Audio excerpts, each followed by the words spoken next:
Get it in turbo, love. Thanks, David. The things you have to do to get a man to take you from behind these days. It's the first time he's had it for a while as well. So I hope everyone's having a good time. I'm Wendy. I originally signed up for the summer challenge. I've been trying to get into the building since about July.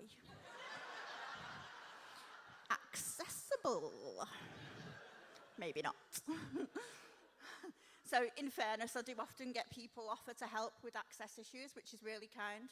Quite often when I'm on a train and the ramp guy forgets to show up, and you'll get these heroic men jump up, oh, would you like me to help you down? And I'm like, I'm really thankful. And I always politely decline whilst thinking, mate, you're 6 foot now. Lob me over your shoulder. You're going home looking like a compressed Danny DeVito. But thanks. So I feel like I should start such a public event with a little bit of a disclaimer. So I do have epilepsy. Not fantastic for me. A little bit better for you guys, because if you think I'm shit, you can slip the photographer a tenner and he'll flash me into silence.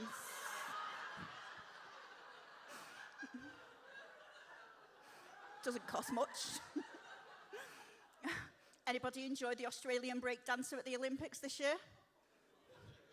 That's me during every seizure and I didn't get a medal. So obviously we're all here today to raise money for charities that are very close to our hearts. But mostly I'm here to get away from the kids for a few hours. And don't even judge me, because at least 50% of you lot are here for the same reason, and you paid 25 quid to do it. Losers.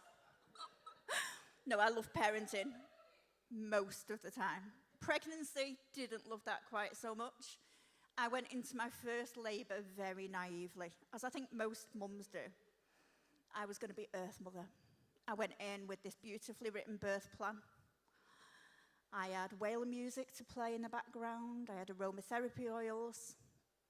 4 contractions in, and I went from Earth Mother to fucking feral. Like, no drug birth? Fuck off, give me the drugs. No. Morphine? Yeah. Pethidine? Yeah. Epidural? Bit of crack cocaine? Fuck it, why not? Sorry, kids. Explains a bit now. So I thought, while I've got the platform, I'd give you a little bit of an insight into dating as somebody with a disability. So I'm currently single. Wow, not one fucking surprised look. Wow, fucking rude. Like, come on, 25 quid, you could have faked it. Wow. So I've come off the apps now, and the main reason is that they're just not for me. But if anybody has got a disability and thinking of using the apps, I can give you a little bit of an insight. As soon as you sign up, you get the premium level perverts. No extra cost, they're just there. You skip the pleasantries. They don't give a shit what your hobbies are, what music you're into. And you get questions like, do the wheels not make your bed dirty?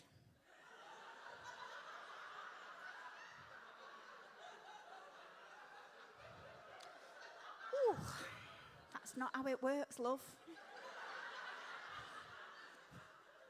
But then my brain goes to a bit of a weird place. And you know when you've got a dog and it's asleep and it's dreaming that it's running and its little legs are like this? Then I can just picture myself laying in bed, in my wheelchair, dreaming about going for a little walk, going downhill, ooh, going uphill. And I'm just thinking, like, I'm quite a practical girl. The friction on the sheets isn't going to be safe. Like, you know, I start wheeling uphill in that dream and I'm going to be a fucking fire starter. And then the other one that I used to get quite a bit on the apps was, can we do it in your chair? What the fuck? No? Like, I'm not even kink shaming. Actually, I am. It's fucking weird. I am kink shaming. But logistics, I'm literally sat down. Like, I don't know where this mindset was going, it just wasn't happening. But like, would you try and drive your car through a bricked up tunnel? No. Yeah. And I do feel like I'm at a little bit of a disadvantage. So I live in Warrington. And I feel like if I lived in Widnes, dating would be a little bit easier. Because looking round, I feel like quite a lot of them just ditch the dating apps and go on Ancestry.com instead.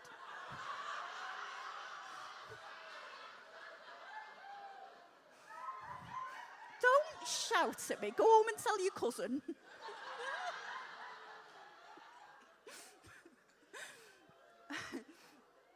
So yeah, I do feel like social media is just, the more we go on, the more filtered it gets. And I think it can be lovely and it can be a nice break from reality, a little bit of escapism.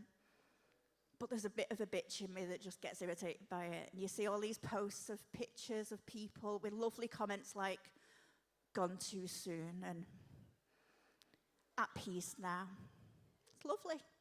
I just want to put up a picture of my ex and say, still not fucking dead. And then there's the sponsored ads. Like, this is supposed to come from an algorithm that's supposed to be run by artificial intelligence. Running shoes. I'll pass. Invites to join a marathon. Fucking hard pass. Not because I'm disabled, I'm fat and I'm lazy. Get it with it, come on. No. And then there's the clothes. So a while ago, I had this little top come up on the sponsored ads of this little skinny top, and it had a split from about ear to ear. And it had a model with the bottom of her boobs poking out the bottom of this split with no bra on. And I'm like, I'm 45 and menopausal. That split needs to be at least a foot lower. Hey, come on. My tits are basically leg warmers these days. And she's there with no bra on. If I lie down on my back with no bra on, my tits are in different postcodes. Not happening. But thank you very much for not paying the photographer, and enjoy the rest of your night.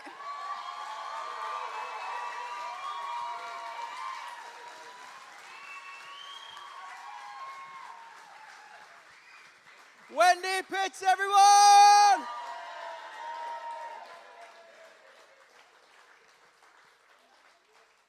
And David. One more time for Wendy.